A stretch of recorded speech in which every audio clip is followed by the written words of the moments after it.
What's up, everybody? Welcome into the Philip Jordan podcast feed. Of course, I am Philip Jordan, in studio host and producer, Dutchman's Football on 96.9 The Legend and Auburn Rider for last word on college football.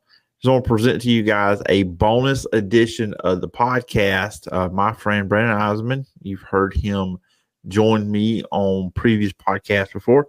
He has his own podcast, LSU Breakdown, where he talks all things LSU athletics. Brandon's got a new episode out, and we are putting it on this feed as a bonus episode. Hope you will enjoy LSU Breakdown and go find the podcast wherever you get your podcast. And also, if you only leave 4 stars on Brandon's podcast, you are still a straight up hater. Hope you enjoy it. Welcome into LSU Breakdown. I'm your host, Brandon Eisman. You can find me on X at Heisman Eisman. You can also find LSU Breakdown over on X and Facebook. Just search LSU Breakdown. And if you're listening to this podcast, please subscribe on Apple, Spotify, wherever you get your podcast. Today's episode on this Friday edition of LSU Breakdown really centers around the Tigers' chances to not only make the SEC championship, but the college football playoff as well. LSU is coming off a grueling 38-23 loss at Texas A&M last Saturday night in a game where Garrett Nussmeier really struggled with 2 touchdowns, 3 interceptions. LSU ran the ball for a total of 35 yards as a team. And from a defensive perspective, when A&M brought in Marcel Reed, LSU absolutely did not game plan for that at all. Brian Kelly spoke this week saying that it wasn't necessarily a preparation issue because they have been preparing for situations with dual threat backup quarterbacks coming in all season long, yet LSU really did not prepare for that. No matter what Brian Kelly says, LSU was not physically prepared as a defensive unit to have to stop Marcel Reed, and it didn't work. When Connor Wegman was struggling and went out, Reed came in, and that was basically the game there. LSU had a 17-7 lead and completely fell off the rails in the second half. Nussmeier's 3 interceptions were brutal, specifically the last one. I don't want to talk on this A&M game too much, but the last interception that Nussmeier threw, where he tried to check it down to the running back and the A&M defensive lineman dropped into coverage.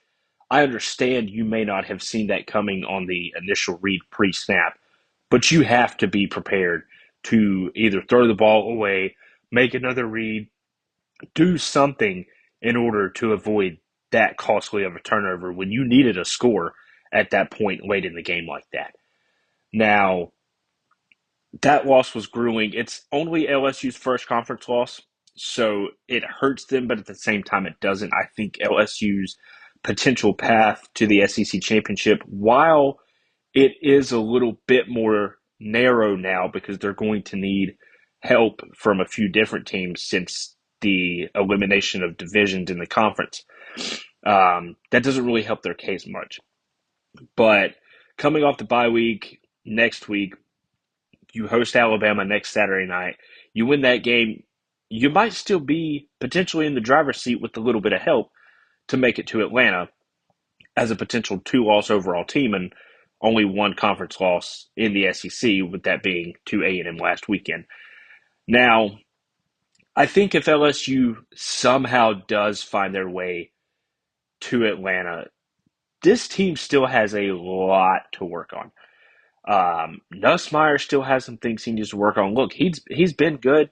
This is a guy that everybody has been waiting to see. We've seen what he can do this year. Really hasn't looked all that bad, really, from my perspective, until the A&M game. I mean, obviously he's going to make mistakes, but nothing came close to what he did on the road in College Station last Saturday. But for LSU to make the SEC championship game, they have to win out, which means you have to beat Alabama next Saturday at home. Then you have 3 games, you go to Gainesville to face a Florida team that may be exceeding expectations just by a little bit.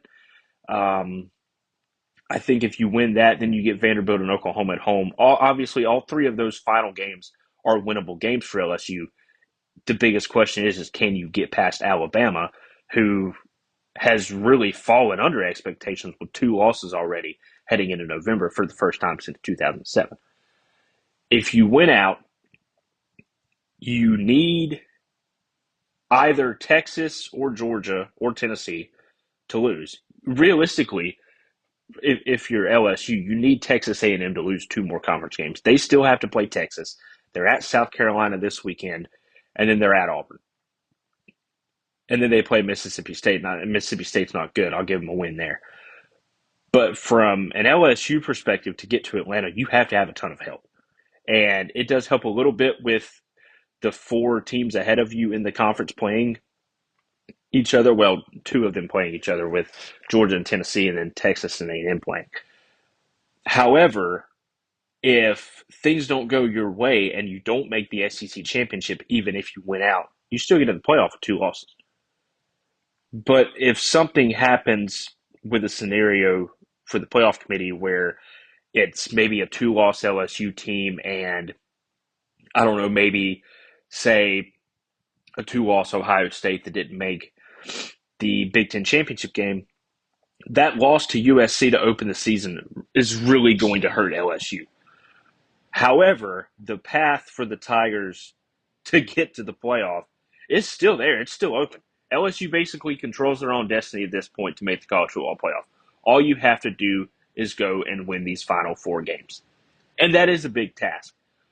But if LSU can find a way offensively to get the running game back to where it was towards the start of the season, I think LSU will be okay. And Nussmeier has to limit the mistakes. That's one of the biggest things from an offensive standpoint that has to happen. Now, defensively, LSU's has to be better. No question.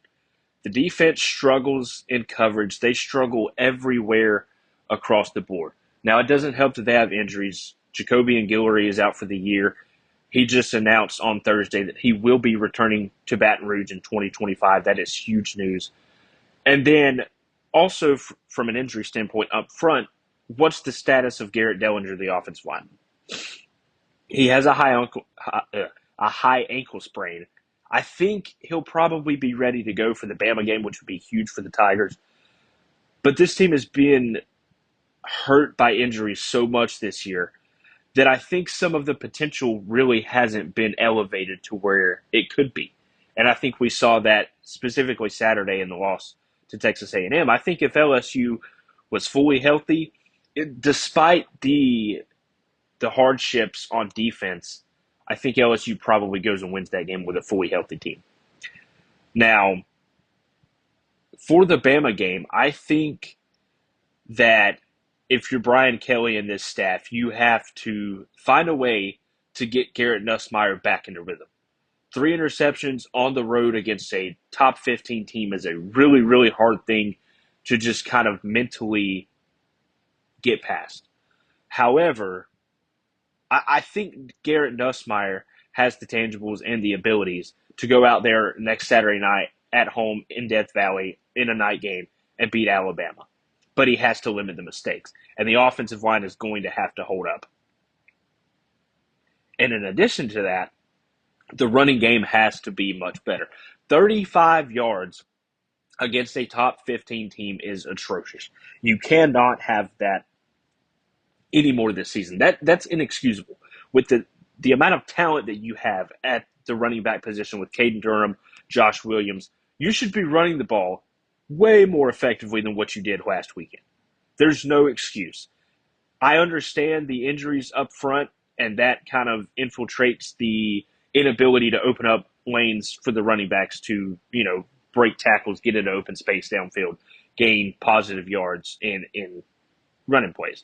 However, the amount of times that LSU has had the talent this season to run the ball effectively, even when Nussmeier was playing well and they just weren't able to capitalize, has hurt this team.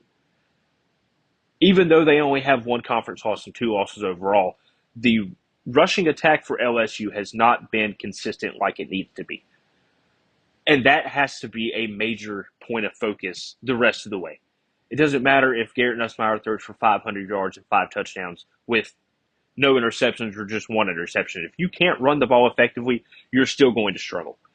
And Alabama has a really good defense, and they're pretty good at stopping the run. So LSU is going to have to find a way to take care of that and run the ball effectively next weekend and in the other 3 remaining games this season.